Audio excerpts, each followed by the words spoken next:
Shalom kawan-kawan, bersama saya Pendeta Ewin Joshua Silitonga.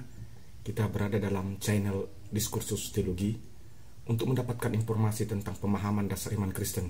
Saya harap channel ini dapat di-subscribe, di-share, dan dihidupkan lonceng notifikasinya. Atas perhatiannya saya ucapkan terima kasih. Tuhan Yesus memberkati. Kita membahas satu topik, teologi spiritisme atau The Spiritisme Theology, satu kajian teologis mengenai arwah atau roh orang mati diperhadapkan dengan fenomena roh-roh gentayangan dan fenomena kesurupan dan refleksinya bagi kehidupan masyarakat gereja. Saudara-saudara, saya mengangkat tulisan ini karena berlatar belakang bahwa di tengah-tengah masyarakat Indonesia yang pada umumnya dan di tengah-tengah masyarakat gereja yang secara khusus, ternyata ada banyak kepercayaan yang tertuang dalam perilaku atau praktik yang berdua kepada arwah-arwah leluhur yang telah mati untuk meminta kesejahteraan, hasil panen yang melimpah, kesembuhan dari sakit atau kesehatan, bahkan ada yang meminta keturunan kepada arwah yang sudah mati. Bahkan bukan sesuatu yang baru bagi dunia gereja atau kekristenan. Ternyata ada tradisi yang berkembang di tengah-tengah masyarakat gereja untuk pergi ke kuburan, untuk berdoa atau memohon kepada arwah yang telah mati, yang sudah dikubur itu, untuk mendapatkan kesuksesan dan penyertaan arwah atau orang yang sudah mati tersebut. Di sisi lain, terkhusus dalam daerah-daerah yang budaya okultismenya sangat kuat dan kental, istilah-istilah arwah, roh gentayangan sangat familiar. Acap kali digambarkan arwah atau roh gentayangan tersebut sebagai orang mati yang masih berkeliaran di dunia kehidupan manusia dengan agenda-agenda tertentu. Pendapat atau konsep okultisme mengenai fenomena ini menerangkan bahwa arwah atau roh gentayangan disebabkan seseorang mati tidak wajar. Sebagian lagi fenomena roh gentayangan disebabkan tidak mendapat tempat dalam alam baka atau dalam dunia orang mati. Bahkan ada yang mengatakan tujuan arwah atau orang mati yang bergentayangan untuk membalas dendam. Konsep ini berakar dari kepercayaan agama suku, dan sebelum agama kekristenan masuk ke Indonesia, pada hakikatnya masyarakat Indonesia memeluk agama suku yang secara mayoritas menurut suku dan budaya masing-masing. Pada umumnya agama suku atau agama purba menerangkan bahwa setelah manusia mati, maka 40 hari setelah orang itu mati, maka rohnya masih berkeliaran atau bergentayangan di dunia, sehingga dibutuhkan ritual-ritual tertentu untuk mendoakan atau memberangkatkan roh-roh tersebut ke alam baka, atau setidak-tidaknya jangan mengganggu manusia yang masih hidup. Karena kepercayaan seperti inilah mengapa praktik melakukan sesajen berupa makanan dan minuman, bahkan uang kepada roh atau arwah yang sudah mati tersebut sebagai bekalnya supaya tidak kekurangan menuju alam baka atau dunia orang mati masih berlangsung. Untuk lebih jelasnya kita coba akan melihat apa itu arti arwah atau roh orang mati. Kalau kita cek dari Kamus Besar Bahasa Indonesia atau saya singkat KBBI, arwah adalah jiwa atau roh orang yang telah meninggal. Jadi dapat dikatakan menurut KBBI, arwah itu memiliki 3 pengertian mendasar: semangat, jiwa, dan roh orang yang sudah meninggal. Sebab dalam kepercayaan agama Semitik bahwa manusia terdiri dari 3 unsur, yaitu tubuh, jiwa, dan roh. Itu bisa kita bandingkan dalam 1 Tesalonika 5 ayat 23. Dan roh atau jiwa adalah unsur pembentuk kehidupan manusia, di mana dipahami bahwa roh atau jiwa adalah bersifat kekal dan tidak binasa, sedangkan tubuh jasmani adalah fana yang akan mati. Itulah kenapa konsep arwah atau roh orang yang sudah mati dianggap masih bisa berinteraksi di kehidupan manusia hidup. Kata arwah sendiri berasal dari bahasa Arab, yaitu ruh. Kalau dalam bahasa Ibrani ruah, yang diserap ke bahasa Indonesia sebagai roh atau arwah. Kata arwah berasal dari bahasa Ibrani ruah, sesuatu yang non material yang berada di dalam jasad manusia. Lalu coba kita lihat apa itu arti atau definisi arwah gentayangan atau roh gentayangan. Kita sudah tahu bahwa dalam Kamus Besar Bahasa Indonesia, roh adalah atau arwah adalah semangat atau jiwa atau roh orang yang sudah mati. Sedangkan menurut Kamus Besar Bahasa Indonesia, arti gentayangan adalah sesuatu yang berkeliaran, sesuatu yang kemana-mana, atau sesuatu yang sempoyongan. Jadi secara definitif, roh atau arwah gentayangan adalah jiwa atau roh atau semangat orang yang telah mati yang dipercaya masih berkeliaran, masih kemana-mana dalam dunia kehidupan manusia. Atas dasar konsep inilah mengapa di tengah-tengah masyarakat Indonesia terjadi praktek untuk berkomunikasi dengan arwah atau roh yang sudah mati atau makhluk kasat mata itu. Dalam bahasa awamnya, roh atau arwah yang sudah mati yang masih gentayangan ini disebut dengan nama hantu, yang bagi sebagian orang dipercaya menempel atau mengikuti seseorang manusia yang masih hidup. Artinya Pemahaman adanya roh atau arwah gentayangan hanya berlaku bagi manusia yang memahami dan mempercayai bahwa masih ada hubungan, masih ada interaksi, bahkan intervensi antara orang yang sudah mati dengan orang yang masih hidup. Suatu konsep atau paradigma berpikir yang mengakui dan mempercayai bahwa adanya interaksi dan intervensi dunia orang mati kepada dunia orang hidup, di mana roh manusia di dunia orang mati diakui masih memiliki andil dan pengaruh untuk mendatangkan kebaikan atau kesukaran kepada dunia orang hidup, seperti yang dianut agama purba atau agama penyembah berhala. Lalu kita coba mengerti secara definitif apa itu kesurupan atau kerasukan.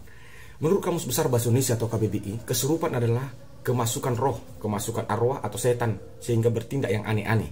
Dalam beberapa kasus, setiap orang yang kesurupan dapat berhubungan langsung dengan roh yang bersangkutan, dapat berbicara dengan roh atau arwah, dapat meminta nasihat dan lain sebagainya dengan arwah atau roh yang memasuki dirinya. Dalam konteks milenial ini, fenomena kesurupan ini sudah dijadikan tontonan publik yang dikomersilkan. Hal itu terbukti dengan banyaknya program-program televisi swasta menampilkan acara-acara yang di dalamnya menekankan peristiwa kesurupan. Artinya kesurupan adalah bagian dan perilaku gaib atau mistis, di mana tubuh manusia dijadikan wadah untuk dikuasai makhluk astral atau roh atau arwah atau makhluk kasat mata. Jika kita perhatikan secara redaksional, kata kerasukan berasal dari kata kerja atau verb, yaitu rasuk, yang berarti memasuki, bercampur, bergaul, mengganggu tubuh manusia. Dalam teologi, kesurupan sering disebut sebagai demon's possession, yaitu suatu keadaan di mana satu atau dua roh jahat menempati atau merasuki jasmani manusia atau tubuh manusia yang mampu mengendalikan manusia itu secara total atau tidak.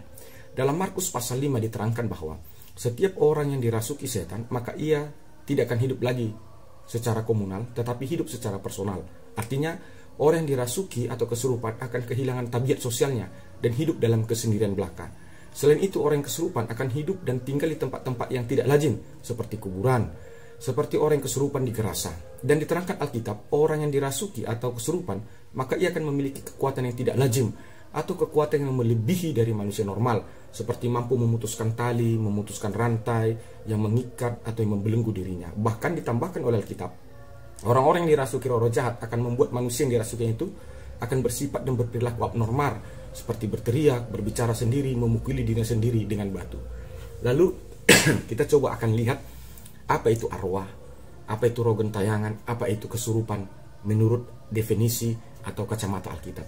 Secara teologi, Alkitab mengakui adanya fenomena arwah. Dalam Perjanjian Lama, pada zaman Musa, Allah telah berfirman agar umat atau bangsa itu jangan berpaling kepada arwah atau roh-roh peramal, seperti tertulis dalam Imamat pasal 19 ayat 31. Bahkan Allah dalam Perjanjian Lama berulang-ulang, bahkan berkali-kali memerintahkan umatnya bahwa tindakan pemantra, bertanya kepada arwah, roh peramal, meminta petunjuk kepada roh orang mati adalah kekejian besar di mata Allah, tertulis dalam Ulangan pasal 18 ayat 11 sampai 12. Hal itu menjelaskan kepada kita bahwa Alkitab juga mengenal perilaku atau praktek berinteraksi dengan arwah atau roh orang mati. Akan tetapi menurut Alkitab, perilaku dan praktek itu adalah dosa dan kekejian di mata Allah. Lalu bagaimana dengan fenomena roh atau arwah gentayangan? Bahkan Alkitab juga mengakui dan menuliskan kebenaran tentang adanya perilaku kesurupan.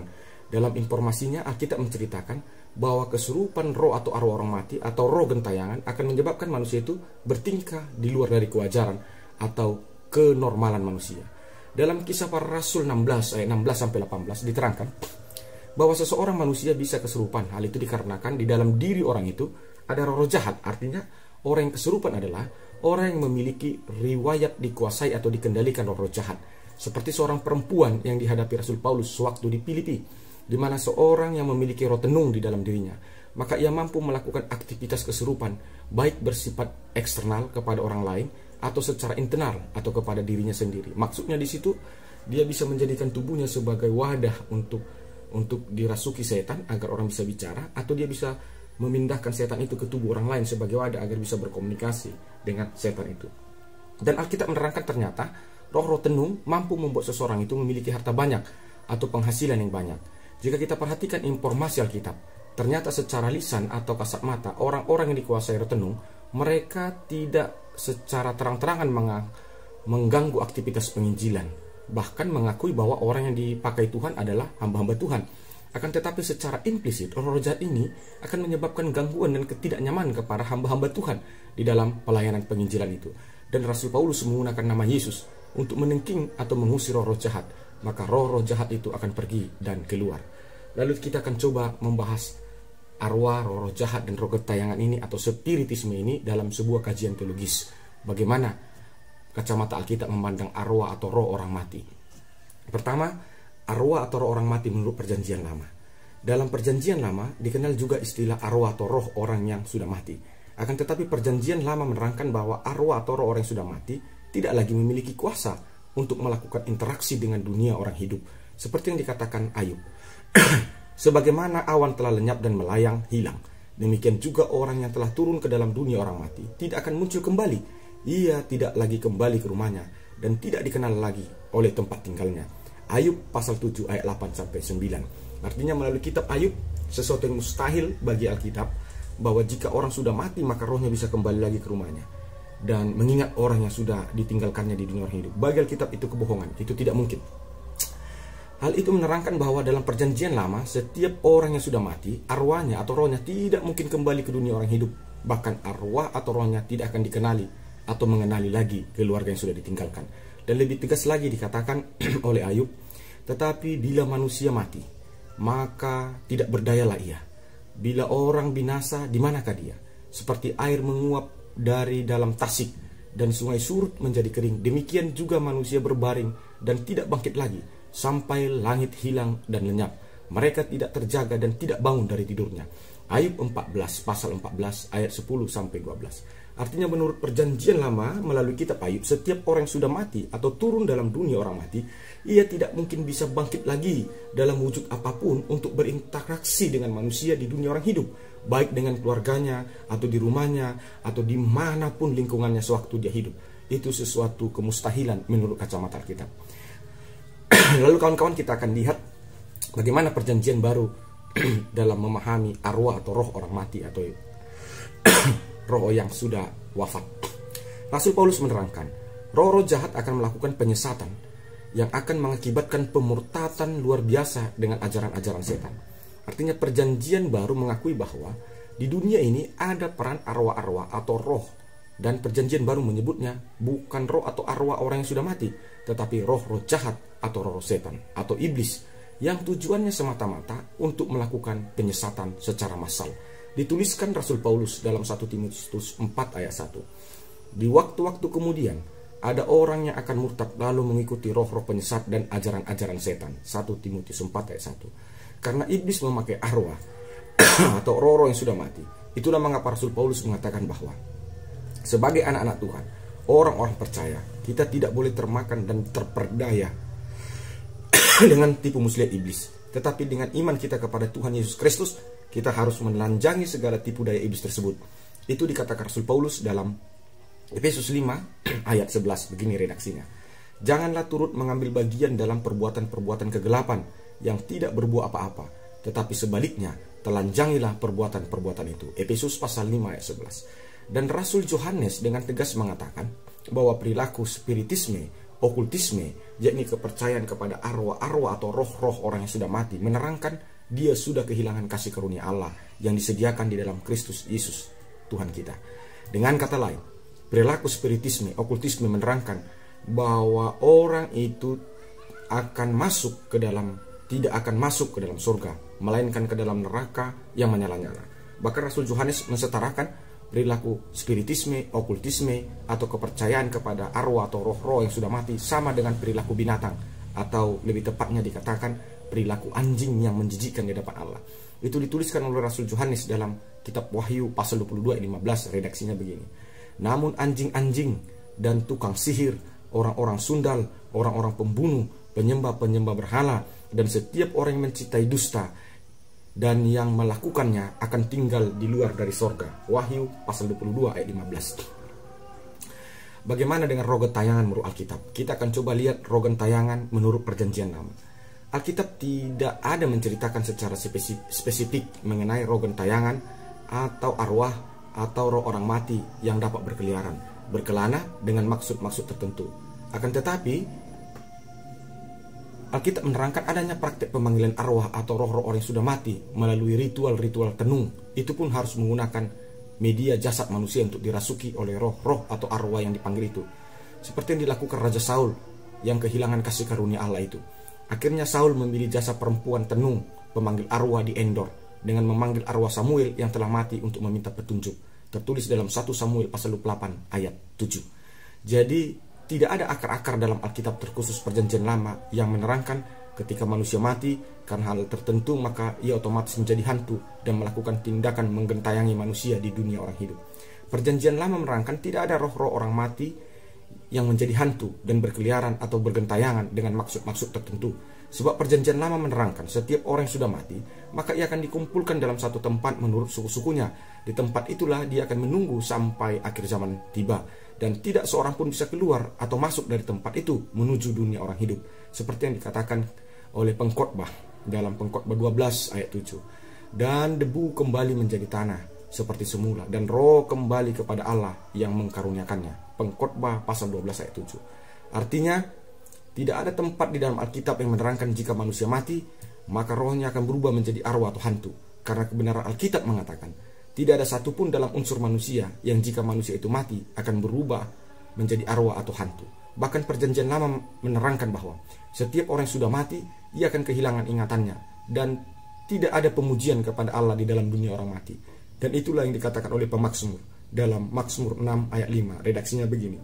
Sebab di dalam maut tidaklah orang ingat kepadamu ya Tuhan, dan siapa yang bersyukur kepadamu ya Tuhan di dunia orang mati.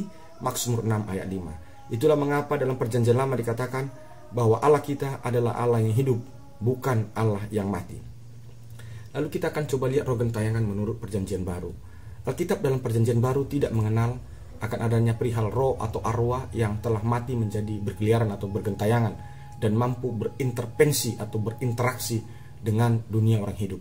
Sebab perjanjian baru menerangkan bahwa manusia itu ditetapkan hidup dan mati sekali saja, dan sesudah itu ia akan dihakimi menurut perbuatannya. Itu tertulis dalam kitab Ibrani pasal 9 ayat 27. Artinya, menurut kacamata perjanjian baru, mustahil dan tidak ada kebenaran mengenai roh atau arwah orang yang sudah mati mampu berinteraksi atau berintervensi pada dunia orang hidup. Jadi menurut perjanjian baru, tidak ada roh atau arwah manusia yang telah mati berubah menjadi hantu dan melakukan aksi mengentayangi. Tetapi perjanjian baru mengakui bahwa ada interaksi atau intervensi dari pihak iblis kepada manusia untuk menyesatkan manusia, di mana perjanjian baru mengakui bahwa ada roh-roh jahat, dan roh-roh jahat inilah yang menjadi penguasa di dunia yang fana ini, yang menghuni lapisan-lapisan udara di dunia, dan roh-roh jahat inilah yang menjadi penghulu-penghulu, penguasa-penguasa dunia yang gelap ini. Tetapi roh jahat ini bukan seperti kita manusia yang memiliki jasad dari daging dan darah. Tapi roh-roh jahat ini adalah makhluk supranatural yang tidak berjasad, seperti yang dikatakan Rasul Paulus dalam tulisan kitabnya atau suratnya ke Efesus, dalam Efesus 6 ayat 12. Redaksinya begini.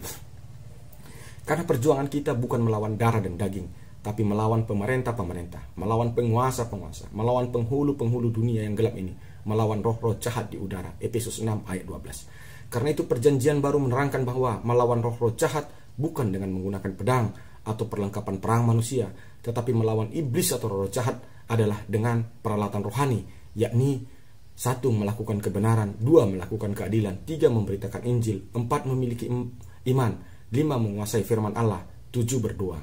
Dalam Efesus pasal 6 ayat 14-18. Dan dalam perjanjian baru secara tegas menolak bahwa roh manusia yang sudah mati dapat berubah menjadi arwah untuk menggentayangi, dan menolak dengan tegas bahwa roh orang yang sudah mati dapat berubah menjadi hantu yang mampu berinteraksi dan berintervensi dalam dunia orang hidup.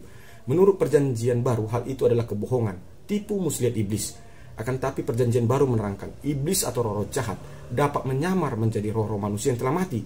Bahkan Alkitab menerangkan bahwa iblis juga dapat menyamar menjadi malaikat terang, seperti yang dikatakan Rasul Paulus kepada jemaat Korintus dalam surat 2 Korintus pasal 11 ayat 14-15. Begini redaksinya.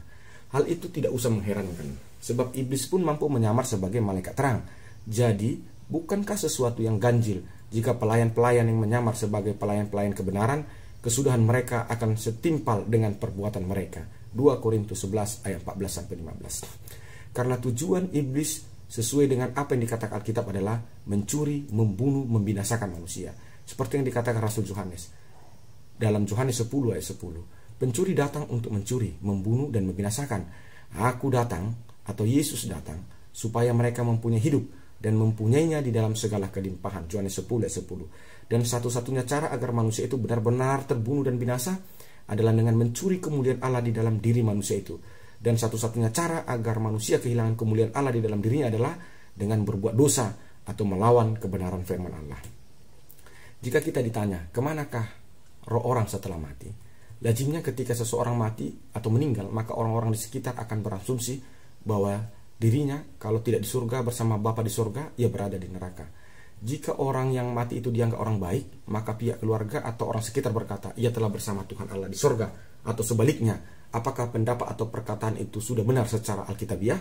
Jika kita perhatikan informasi Alkitab, ternyata diterangkan, surga dan neraka akan dibuka ketika hari kiamat tiba, ketika hari penghakiman atas seluruh alam semesta diberlangsungkan. Orang-orang percaya akan dimasukkan ke dalam surga atau Yerusalem yang baru, sedangkan orang-orang jahat yang durhaka akan dicampakkan ke dalam lautan api yang tidak pernah padam, yakni neraka, bersama-sama dengan iblis dan kerajaannya untuk mengalami siksaan yang berat.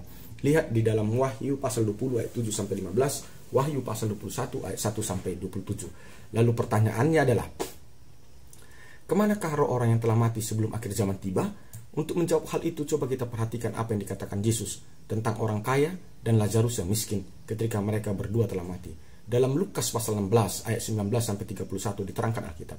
Ada dua orang, satu orang kaya yang jahat, pelit, kikir, dan tidak peduli dengan sesama. Lalu Lazarus yang miskin, dan ia memiliki penyakit kulit yang menjijikkan. Lazarus kelaparan, tetapi orang kaya itu tidak mau memberinya makan, dan Lazarus hanya memakan dari sisa makanannya yang jatuh dari mejanya. Itu pun Lazarus harus berebut dengan anjing-anjing tuannya itu di bawah meja. Lalu ketika kedua orang ini mati atau meninggal, Alkitab menerangkan Lazarus dimasukkan ke dalam suatu tempat, di mana tempat itu ia berada dalam pangkuan Abraham. Artinya Lazarus yang miskin itu berada di mana tempat Abraham berada. Dan orang kaya yang jahat itu dimasukkan ke dalam alam maut atau kerajaan maut, dan di tempat itu dikatakan penuh siksa dan sengsara. Jadi tidak dikatakan Alkitab bahwa Lazarus yang baik itu setelah mati langsung masuk surga, tapi dikatakan Alkitab di suatu tempat, di mana di tempat itu Abraham ada. Dan orang kaya yang jahat itu setelah mati tidak dikatakan Alkitab langsung masuk neraka, tetapi masuk ke dalam dunia orang mati atau alam maut atau kerajaan maut. Dalam bahasa Yunani, tempat Abraham dikatakan adalah kolpos Abraham, atau dalam bahasa KJV bosom of Abraham. Dan tempat orang kaya yang jahat itu dalam bahasa Yunani digunakan kata Hades, yang terjemahannya alam maut atau kerajaan maut. Dalam perjanjian lama seperti yang dituliskan oleh kitab Ayub pasal 7 ayat 9, alam maut atau kerajaan maut dalam bahasa Ibrani dipakai kata Sheol atau grave. Artinya orang-orang jahat yang mati sebelum akhir zaman, maka ia akan dikumpulkan dalam satu tempat untuk menanti akhir zaman. Dan nama tempat itu dalam bahasa Yunani Hades, dan dalam bahasa Ibrani Sheol, dan dalam bahasa Indonesia diterjemahkan dunia orang mati atau alam maut atau kerajaan maut, suatu tempat yang di dalamnya penuh sengsara dan penderitaan. Lalu apakah kolpos Abraham itu? Tempat dikumpulkannya orang-orang baik untuk menanti akhir zaman. Diterangkan Alkitab dalam Lukas pasal 23 ayat 43. Ketika orang yang ikut disalib bersama Yesus di sebelah kanannya, ketika di ujung napasnya orang itu mengaku dosanya dan percaya kepada Yesus dan menerima Yesus, dan sebelum kematian merenggut nyawanya, Yesus berkata kepadanya, "Aku berkata kepadamu, sesungguhnya hari ini engkau akan ada bersama-sama dengan aku di Firdaus." Lukas 23 ayat 43. Jadi Yesus tidak mengatakan bahwa orang yang bersamanya atau yang di sebelah kanannya itu setelah mati akan bersama-sama dengannya di sorga, tetapi Yesus berkata di Firdaus. Dalam bahasa Yunani Firdaus dipakai kata paradiso atau paradise dalam bahasa Inggris. Dalam kamus Alkitab, Firdaus itu nama lain daripada Taman Eden, yakni tempat di mana manusia pertama sekali ditempatkan sebelum jatuh ke dalam dosa, dalam Kejadian 2 ayat 8. Akan tetapi setelah manusia jatuh ke dalam dosa, maka Allah mengusir manusia dari Taman Eden. Perhatikan Kejadian 3 ayat 23. Alkitab menerangkan Taman Eden adalah tempat di mana manusia boleh hidup bahagia, simbol dari segala kecukupan dan kesejahteraan. Jadi terang benderang bagi kita, orang baik yang setia kepada Tuhan setelah mati sebelum akhir zaman, maka rohnya akan dikumpulkan di Firdaus bersama orang-orang benar lainnya untuk menantikan akhir zaman. Dan orang-orang jahat setelah mati sebelum akhir zaman tiba, maka mereka akan dikumpulkan di dalam alam maut atau Hades atau Sheol, yang di sana mereka mengalami siksaan dan penderitaan di tempat itu. Lalu bagaimana Alkitab memandang kesurupan? Kita coba akan pandang kesurupan dari perjanjian lama. Dalam perjanjian lama kita tidak menemukan adanya referensi ayat di dalam Alkitab yang menerangkan bahwa anak-anak Tuhan atau orang-orang yang percaya dapat dirasuki setan atau kesurupan. Tapi dalam perjanjian lama kita menemukan satu kasus di mana seorang anak Tuhan memakai jasa okultisme atau jasa tenung untuk memanggil roh atau arwah orang yang sudah mati. Hal itu dilakukannya karena ia telah kehilangan kemuliaan Allah. Orang yang dimaksud adalah Saul, raja Israel pertama yang kehilangan kasih karunia Allah. Dan arwah atau roh-roh yang dipanggilnya untuk berinteraksi adalah arwah Nabi Samuel yang telah mati. Dan orang yang menjadi perantara atau wadah untuk kehadiran arwah orang mati itu adalah perempuan petenung dari Endor. Itu bisa kita lihat dalam 1 Samuel 28 ayat 1-25. Selain itu, ada seorang raja Israel Yehuda yang jatuh pada dosa tenung. Seperti itu juga Raja Manasye. Perjanjian lama menceritakan Manasye selain melakukan dosa spiritisme atau berinteraksi dengan arwah atau roh orang mati dengan bertenung, ia juga memberi anaknya sebagai korban bakaran bagi roh-roh atau arwah-arwah itu. Manasye juga percaya kepada peramal, petenung, penelaah, dan pemanggil arwah. Perjanjian baru mengisahkan Manasye melakukan apa yang sangat jahat dan sangat keji di mata Tuhan dan di hadapan segenap umat Israel dalam 2 Raja-Raja pasal 21 ayat 6. Tetapi dalam kasus-kasus ini, orang-orang yang jatuh ke dalam dosa ini adalah orang-orang yang telah kehilangan kemuliaan Allah. Dan manusia yang dirasuki atau menjadi wadah adalah orang-orang yang memiliki akar-akar kuasa kegelapan atau okultisme dalam hidupnya. Dan peristiwa kesurupan itu dihadirkan melalui ritual-ritual tertentu dan di tempat-tempat tertentu yang kesannya tersembunyi. Dalam perjanjian lama juga menuliskan bahwa ada praktek-praktek arwah atau roh-roh orang mati merasuki orang-orang hidup. Apakah hal ini sengaja atau tidak sengaja? Di mata Tuhan perilaku itu adalah dosa besar. Satu kekejian yang amat sangat menyakiti hati Tuhan dan hukuman yang setara dengan hukuman mati. Sebab firman Tuhan dalam Imamat pasal 20 ayat 27, redaksinya begini. Apabila seorang laki-laki atau perempuan dirasuki arwah atau roh peramal, pastilah mereka dihukum mati, yakni mereka harus dilontari dengan batu dan darah mereka tertimpa kepada mereka sendiri. Imamat pasal 20 ayat 27. Bahkan perjanjian lama lebih tegas lagi, menyatakan bahwa para pelaku praktek tenung atau spiritisme harus dibunuh atau jangan dibiarkan hidup tanpa mengenal jenis kelamin, baik laki-laki atau perempuan. Firman Tuhan dalam Keluaran pasal 22 ayat 18. Seorang ahli sihir perempuan janganlah engkau biarkan hidup. Keluaran 22 ayat 18. Di mana perjanjian lama dosa berinteraksi dengan arwah atau roh-roh orang mati disetarakan dengan pendurhakaan dan kedegilan hati atas sabda Tuhan. Sebab itu dikatakan Tuhan, firman Tuhan dalam 1 Samuel 15 ayat 23a, redaksinya begini. Sebab pendurhakaan sama dengan dosa tenung dan kedegilan adalah sama dengan dosa bertenung. 1 Samuel pasal 15 ayat 12 ayat 23a. Artinya di mata perjanjian lama tidak ada ampunan atas dosa interaksi dengan arwah atau roh orang mati dengan fenomena kesurupan, karena itu adalah dosa disetarakan dengan hukuman mati. Perjanjian lama menerangkan bahwa perilaku interaksi dengan arwah atau orang mati bukanlah budaya dan perilaku anak-anak Tuhan. Artinya tidak ada tempat dalam kehidupan anak-anak Tuhan melakukan interaksi dengan arwah atau roh-roh orang yang sudah mati. Seperti firman Tuhan dalam Yesaya 8 ayat 19, redaksinya begini. Dan apabila orang berkata kepadamu, mintalah petunjuk kepada arwah dan roh-roh peramal yang berbisik-bisik dengan komat kamit, maka jawablah, bukankah satu bangsa patut meminta petunjuk kepada Allahnya? Atau haruskah mereka meminta petunjuk kepada orang mati bagi orang hidup? Yesaya 8 ayat 19. Artinya perjanjian lama, budaya meminta petunjuk kepada arwah atau roh orang mati bukanlah budaya dan perilaku anak-anak Tuhan. Dalam perjanjian lama menerangkan dengan jelas dan seksama bahwa budaya atau praktik bertanya kepada arwah atau roh orang mati adalah budaya bangsa yang tidak mengenal Allah, bukan budaya atau perilaku anak-anak Tuhan. Akan tetapi anak-anak Tuhan tidak akan tahan dengan godaan dan akhirnya mengikuti budaya dan perilaku bangsa kafir yang tidak mengenal Allah itu dan mengakibatkan ia berdosa dan kemuliaan serta kekudusan Allah menjadi hilang di dalam dirinya. Sebab firman Tuhan dalam Kitab Ulangan pasal 18 ayat 13-14 dikatakan begini. Haruslah engkau hidup dengan tidak bercela di hadapan Tuhan Allahmu. Sebab bangsa-bangsa yang di daerahnya yang kau duduki ini mendengarkan kepada peramal atau petenung, tapi engkau tidak diizinkan Tuhan Allahmu melakukan yang demikian. Ulangan pasal 18 ayat 13-14. Dengan kata lain, setiap orang percaya atau anak-anak Tuhan yang melakukan praktik berinteraksi dengan arwah atau roh orang mati adalah bentuk pengingkaran dirinya sebagai anak-anak Tuhan dan sekaligus bentuk dari pemberontakannya, pembangkangan dan kedurhakaannya atas titah, aturan dan hukum Tuhan Allah yang melarang untuk berinteraksi kepada roh-roh jahat itu. Lalu kita coba akan lihat kesurupan atau kerasukan dalam perjanjian baru. Dalam perjanjian baru ternyata ditemukan ada banyak kasus-kasus kesurupan atau kerasukan dalam pelayanan Tuhan Yesus yang dicatat dan direkam oleh Alkitab. Ketika Yesus sampai di Gadara, dari kuburan datanglah seorang kesurupan atau kerasukan menemui Yesus. Diterangkan bahwa Yesus tidak melakukan komunikasi dengan roh-roh yang merasuki orang itu. Tetapi roh-roh itu takut kepada Yesus dan memohon jika mereka harus diusir, biarkan mereka memasuki atau merasuki kawanan babi yang ada di dekat mereka di daerah itu. Dalam Matius 8 ayat 28-34. Dalam fakta ini jelas diterangkan bahwa pertama, ternyata di dalam satu manusia bisa dirasuki 2, 3, bahkan banyak roh-roh jahat.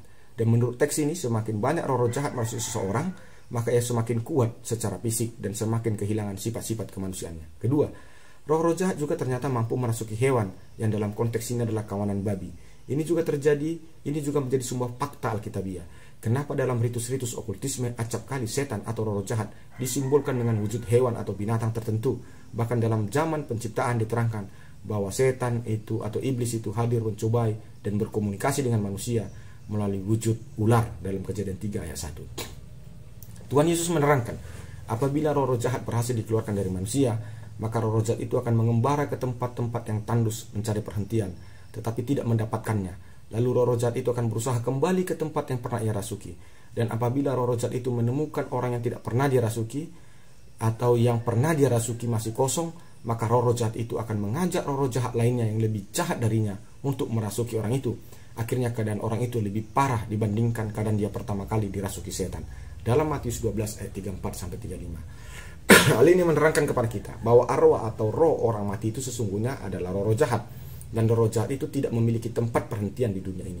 Dan selain tempat-tempat yang tandus, tempat yang kotor dan gersang, karena itulah roh jahat akan mencari tempat yang baru, atau mencari tempat yang lain, atau media yang lain, yaitu jasad manusia, untuk menjadi tempat perhentiannya. Itulah mengapa fenomena kerasukan atau kesurupan selalu ada di tempat-tempat peradaban atau keramaian kehidupan manusia. Dan tegas, Perjanjian Baru menerangkan bahwa orang-orang yang pernah dilepaskan dari kesurupan ternyata juga bisa dirasuki kembali jika hidupnya kosong, dalam arti tidak memiliki penjagaan atau penyertaan Tuhan. Dengan kata lain, mereka yang bisa dirasuki roh-roh jahat, mereka yang hidupnya adalah kosong, dalam arti hati dan pikirannya kosong dan tidak memiliki tujuan hidup, tidak memiliki semangat hidup, dan tidak memiliki iman.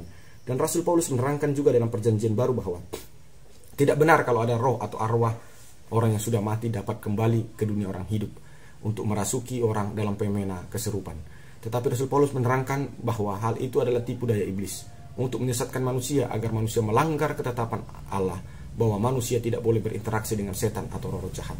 Rasul Paulus menerangkan sesungguhnya iblis itu adalah setan yang menyamar menjadi roh atau arwah orang sudah mati dengan tujuan membawa manusia melanggar hukum Allah yang menyatakan tidak ada pertemuan orang yang hidup dengan yang mati dengan dalil kekeluargaan.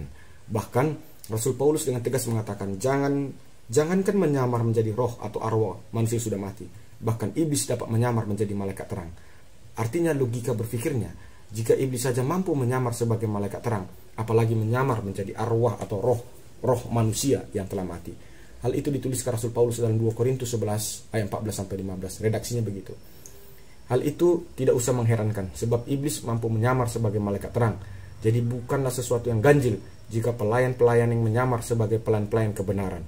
Kesudahan mereka akan setimpal dengan perbuatan mereka. 2 Korintus 11 ayat 14-15. Cara melawan kesurupan menurut Alkitab. Dari beberapa kasus, setiap manusia dirasuki oleh roh jahat atau iblis, maka orang tersebut akan menimbulkan gejala mirip epilepsi atau ayan. Mulai dari berkata-berkata yang tidak jelas dan meniru-niru suara dan kebiasaan orang tertentu. Terkadang manusia yang dirasuki roh jahat bisa menjadi bisu. Bahkan sebagian lagi ada yang sampai penglihatannya terganggu, bahkan buta, dan kondisi punggungnya terlihat seperti bengkok. Artinya ternyata kesurupan atau manusia yang dirasuki iblis tidak harus bermanifestasi dengan gejala-gejala histeris, tetapi sakit penyakit tertentu yang datang tiba-tiba yang bisa membuat orang bisu, buta, badan bengkok, itu juga menunjukkan bahwa orang itu mengalami kerasukan setan. Karena kerasukan setan adalah peristiwa kuasa roh jahat atau iblis atau demons, maka tentu ada dua caranya agar roh jahat itu pergi. Cara yang pertama, mengikuti keinginan roh jahat itu atau iblis itu, sekalipun keinginannya adalah dosa atau sesuatu yang jahat di mata Tuhan. Nah, jika roh jahat atau iblis itu pergi karena keinginannya telah dituruti, biasanya kesembuhannya akan bersifat kambuhan, di mana sewaktu-waktu roh jahat atau iblis itu dapat kembali lagi merasuki orang itu. Dan demikianlah terus-menerus berlanjut sampai orang yang dirasuki itu tidak tahan lagi secara psikologi dan secara mental, yang bisa mengakibatkan dia gila atau dia mati. Yang kedua, kita tidak menuruti keinginan roh jahat atau iblis itu. tapi kita memaksanya keluar di dalam nama Tuhan Yesus. Kenapa harus nama Tuhan Yesus? Karena nama Yesus amat sangat ditakuti oleh setiap roh jahat atau iblis. Sebab Yesus adalah yang kudus dari Allah, yang kelak akan menghukum dan membinasakan roh jahat atau iblis itu. Kita perhatikan dalam Markus pasal 1 ayat 23-24. Dan cara menghadirkan nama Tuhan Yesus adalah dengan melakukan persekutuan peribadatan. Sebab persekutuan ibadah adalah cara menghadirkan Tuhan, di mana di dalam ibadah itu ada 3 unsur kuat, yaitu pujian, doa, dan firman. Dan hal itu dipertegas dengan sabda Tuhan Yesus dalam Matius 18 ayat 20. Redaksinya begini: sebab di mana 2-3 orang berkumpul memanggil namaku, di situ aku ada di tengah-tengah mereka. Kawan-kawan, kita akan coba melihat, kita retas dan kita simpulkan dalam sebuah teologi spiritisme atau spiritisme of theology. Teologi spiritisme adalah pandangan Alkitab bagaimana sebenarnya eksistensi arwah atau roh yang telah mati tersebut, sebagai konsep berpikir orang Kristen dan sebagai dasar teologis orang Kristen dalam memahami dan memandang arwah atau roh orang yang telah mati. Tuhan Yesus pernah memberikan pembelajaran iman atas kasus ini dalam sebuah metafor Abraham, Lazarus, dan orang kaya yang sombong. Alkitab menerangkan bahwa ada jarak atau jurang yang tidak terlampaui antara dunia orang hidup dan dunia orang mati.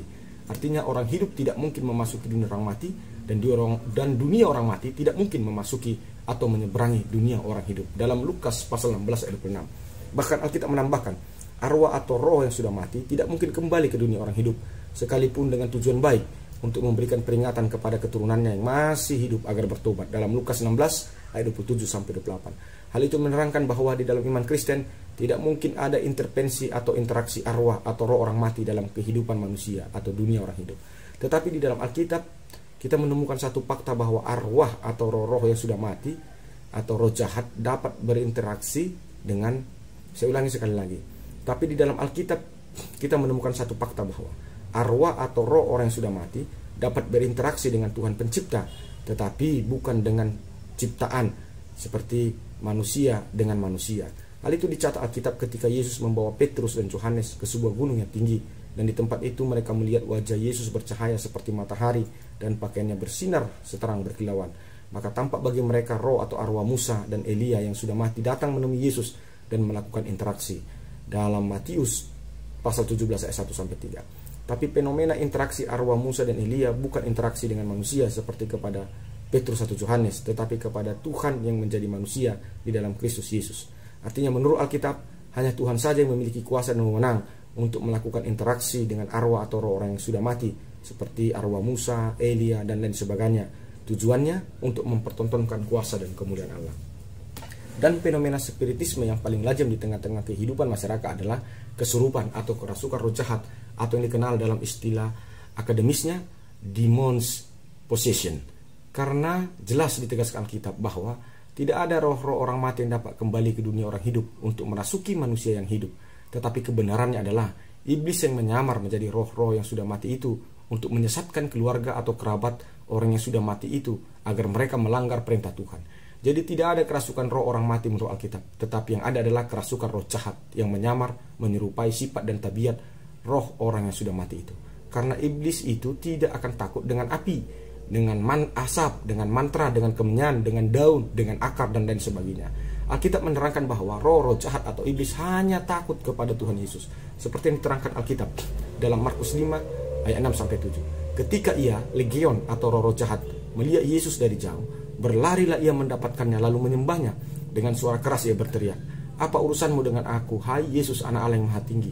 Demi Allah, jangan siksa aku." Markus pasal 5 ayat 6-7. Lalu seperti pengakuan para murid-murid Yesus yang diutus Yesus untuk mengusir setan, mereka berkata kepada Yesus. Kemudian ke-70 murid-murid itu kembali dengan gembira dan berkata, "Tuhan, setan-setan takluk kepada kami demi namamu." Dalam Lukas 10 ayat 17. Jadi menurut Alkitab, kehadiran Yesuslah obat kesembuhan atas setiap fenomena kerasukan setan.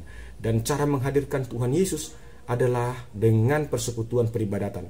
Sebab di dalam peribadatan terdapat 3 pokok unsur ilahi, yaitu pemujian, doa, dan firman.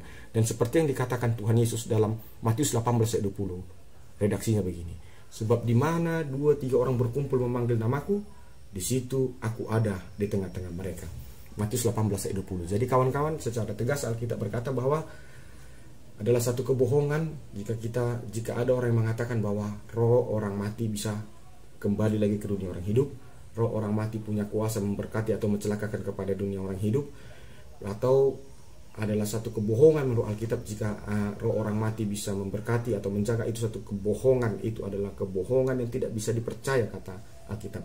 Tapi kebenarannya kata Alkitab begini, iblis yang menyamar meniru roh orang yang sudah mati itu, tujuannya adalah supaya kerabat yang ditinggalkan di dunia orang hidup dia bisa sesatkan karena dia menyamar dari orang yang sudah mati itu. Karena itu biarlah Allah memberikan kita hikmat, biarlah Allah memberikan kita kemampuan agar kita menjauhkan diri dari spiritisme, okultisme, penyembahan berhala, tenung, ramalan, dan mantra. Tapi kita berdiri teguh kepada yang difirmankan Allah, bahwa Allah kita juga mampu menunjukkan masa depan kepada kita. Jika kita bisa ke nomor 1, kenapa kita harus ke nomor 2? Kalau Allah kita bisa memberkati kita, kenapa kita harus membutuhkan berkat iblis melalui samaran roh orang mati? Kalau Allah kita bisa membawa kita kepada masa depan, mengapai kita harus meminta masa depan kepada iblis yang menyamar menjadi roh orang mati? Tuhan Yesus memberkati.